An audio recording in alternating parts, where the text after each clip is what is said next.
नमस्कार, आप सभी का हमारे चैनल हिंदी ज्ञान निधि में हार्दिक अभिनंदन और स्वागत है। मैं डॉक्टर निधि सिंह आज आप सभी के समक्ष एनसीईआरटी क्लास 6 की हिंदी पुस्तक मल्हार में सम्मिलित एक अध्याय पढ़ाने के लिए उपस्थित हुई हूँ। पाठ का शीर्षक है सत्रिया और बिहू नृत्य। सत्रिया और बिहू नृत्य की लेखिका जया मेहता की यह एक नृत्य कहानी है। यह अंश भारतीय नृत्यों से जुड़ी उनकी पुस्तक नृत्य कथा से लिया गया है। पाठ में भारतीय संस्कृति, नृत्य, संगीत और मान्यताओं को अत्यंत रोचक ढंग से प्रस्तुत किया गया है। पाठ स्टार्ट करने से पहले मैं आपको पाठ के शीर्षक से थोड़ा सा परिचित करा देती हूँ। पाठ का जो शीर्षक है सत्रिया और बिहू नृत्य, ये असम राज्य के दो प्रसिद्ध नृत्य है। असम राज्य की धार्मिक और लोक संस्कृति का यह मुख्य आधार है। सत्रिया एक शास्त्रीय नृत्य है जो वैष्णव मठों से जुड़ा है, जबकि बिहू एक प्रसिद्ध लोक नृत्य है जो फसल और उत्सव के उल्लास को दर्शाता है। तो चलिए मिलकर पढ़ते हैं और असम की धार्मिक संस्कृति परंपरा से अवगत होते हैं। तो पाठ कुछ इस प्रकार है। विदेशी परिवार का भारत आगमन। लंदन में रहने वाली एंजेला अपने माता पिता की इकलौती संतान है। उसकी माँ एलेसेंड्रा डॉक्यूमेंट्री फिल्म निर्माता थी और ब्रिटिश अकादमी से असम राज्य की नृत्य परंपरा पर एक डॉक्यूमेंट्री बनाने के लिए वित्तीय मदद दी गई थी। एंजेला को अपनी माँ के साथ भारत की यात्रा पर आने का मौका मिलता है।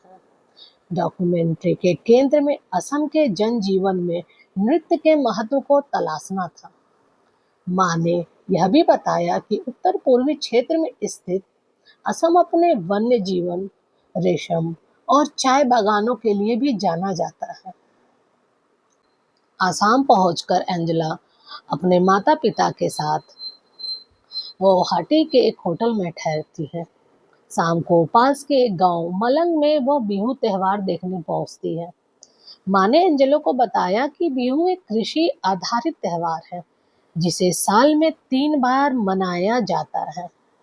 सबसे पहले जब किसान बीज बोते हैं, फिर जब वे धान रोपते हैं और फिर जब खेतों में अनाज तैयार हो जाता है। एंजेला और उसके माता पिता गांव में बिहू उत्सव में शामिल होते हैं। वे अत्यंत आश्चर्य और आनंद के साथ उत्सव से जुड़े रीति रिवाजों और नृत्य को देख रहे थे। एक बड़े से बरगद के पेड़ के नीचे उत्सव मंच बनाया गया था, जहां ग्रामीण लड़के लड़कियां वसंत ऋतु के आगमन पर आकर्षक नृत्य प्रस्तुत कर रहे थे। एंजेला ने जाना कि बिहू नृत्य में लड़के वाद्य यंत्र बजाते हैं और लड़कियां लाल और बादामी रंग की डिजाइनर पोशाक धारण करती हैं। इस रंगारंग कार्यक्रम को देखने पर उसकी इच्छा हुई कि वो भी लंदन में अपने स्कूल में वसंत के आगमन पर ऐसे ही नृत्य करेगी। अगले दिन अलेसेंड्रा ने उत्तरी असम में स्थित सत्रों में सत्रिया नृत्य का फिल्मांकन किया। भगवान विष्णु के दो द्वारपालों जय और विजय की पौराणिक कथा पर आधारित महिला सत्रिया नृत्य बहुत दिलचस्प था। इसमें शक्ति, बल और आकर्षण का अद्भुत प्रदर्शन था। इस नृत्य वाटिका में महिला कलाकारों ने कमाल का अभिनय किया। द्वारपाल जय और विजय निद्रा में लीन भगवान विष्णु से बड़े ऋषियों को नहीं मिलने देते। उन्हें असुर बनने का श्रेय दिया जाता है। नींद की आग में भगवान दोनों को श्राप से मुक्ति का वचन देते हैं। एंजेला इस नृत्य नाटिका से बहुत प्रभावित हुई। उनके कार्यक्रमों में केवल सत्रिया नृत्य घूम रहा था। वहीं उनकी मुलाकात असम की जानी मानी लेखिका रीना सेन से भी हुई। रीना सेन ने अपनी अच्छी प्रस्तुति दी। रीना सेन की बेटी अनु और एंजेला हम उम्र रही और दोनों में अच्छी दोस्ती हो गई। एंजेला को अनु ने असमिया शब्द सिखाया और भारतीय खिलौने भी दिखाए। लकड़ी के खिलौने, गुड़िया, नारियल से घर बने और तीर कमान एंजेला को अचंभित कर रहे थे। तीर कमान लेकर दोनों सहेलियां राम और रावण पर आधारित खेल का आनंद उठाती रहती हैं। लेसेंड्रा ने वैष्णव मठ के ऑडिटोरियम में सत्रिया नृत्य कर रहे युवा साधुओं की शूटिंग की। कुछ दिनों बाद भारत की सुनहरी यादें लेकर एंजेला लंदन वापस चली गई। वहां पहुंचकर एंजेला भारतीय नृत्य और संगीत में खोई रही।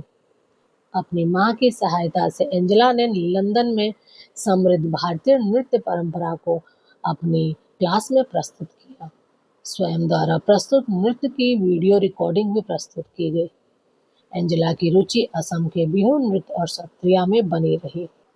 तो आप सभी को कैसा लगा ये चैप्टर पढ़कर, और असम के अलावा और भी किन किन राज्यों के जो प्रसिद्ध नृत्य हैं उनसे आप परिचित हैं, मुझे कमेंट में ज़रूर बताइएगा।